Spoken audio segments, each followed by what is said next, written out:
The Australian Sports Commission recently identified basketball as the fastest growing participation sport in the nation. But according to basketball legend Andrew Bogut, funding and infrastructure aren't mirroring the sport's growth.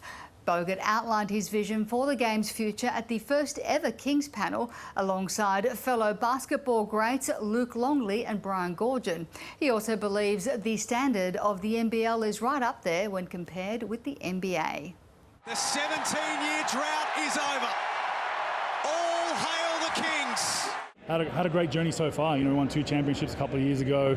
We've built the club from getting 6,000 or 7,000 people a night at Kudos Bank Arena to consistently getting 11, 12, 13, 14,000 people a night. And now there's obviously the Wallamai group coming on with the Denholm family, Paul Smith, Paul Kine, Luke Longley, a bunch of people involved that want what's really good for the brand of the Sydney Kings, want it to continue to do well.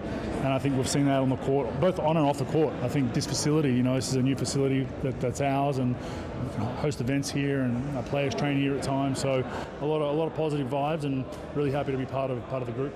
A lot of Australians now playing in the NBA, Dyson Daniels, Josh Giddey. Who's impressing you? Well, Josh Giddey obviously is doing really, really well, but Dyson Daniels this last couple of weeks, he's just been playing phenomenally. He obviously traded in the off-season from New Orleans to Atlanta and given more of a role, more minutes, and he's taken it with 2 hands. And a steal! Dyson Daniels! And a track down LeBron, but the Hawks have got the ball. Yourself and Luke Longley have contributed so much to Australian basketball. I found it really fascinating that all 3 of you were unanimous in the way when you were comparing the NBA to the NBL, that the NBL is right up there for you all. Yeah, I think it's just a different style of play. NBL's under the FIBA umbrella, and I think we're not comparing leagues like for like competition-wise. The NBA is still the pinnacle. It's got the world's best athletes. We're comparing styles of play. The NBA's become, it's nothing surprising. Everyone plays the same style. It's get up as much trees as you can. It's open floor. There's nothing really integral about it or unique.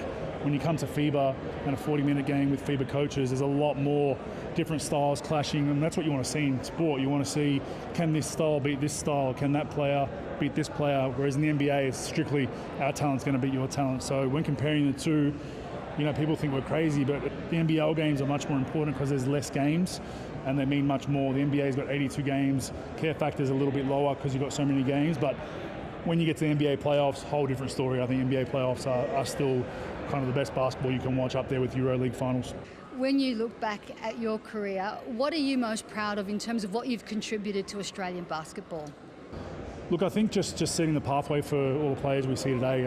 Luke set it as far as an Australian playing in the NBA, and then I think I kind of topped that up a little bit by, hey, you can go number 1 in the draft, you can go number 2 in the draft. So, Luke obviously was a lottery pick as well himself, but I think we all have little contributions to the betterment of basketball in Australia, and we're at a point right now in Australia where I think participations exceed.